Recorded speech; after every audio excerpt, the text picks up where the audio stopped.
Donald Trump, Logan Paul, cryptocurrency, and the keto diet have nothing to do with today's video. Instead, I'm gonna talk to you guys about something that's been on way more people's minds, and that's where's Stu? Well, let me tell you, Stu just had a baby, which means he's trading in his Ram for a Caravan. And if you've got a family, this is really the only vehicle you should be driving. They're as useful as a Swiss Army knife and probably the most practical thing with four wheels. I'm Caravan crazy because my mom's owned four, and this month, 0% financing on 2017s and 2018s. Come check it out.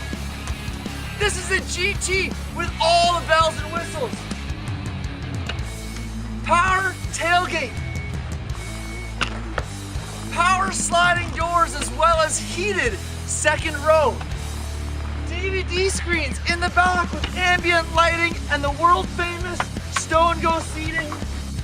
Heck, those storage compartments where the seats stay hidden, you can use that to keep your groceries cold when you bring them back from Costco, run those Costco runs. So hey Fort Mac, come grab a Caravan, the most useful vehicle you will ever drive from Legacy Dodge while the 0% program is still going on, and let your legacy start here. Woo!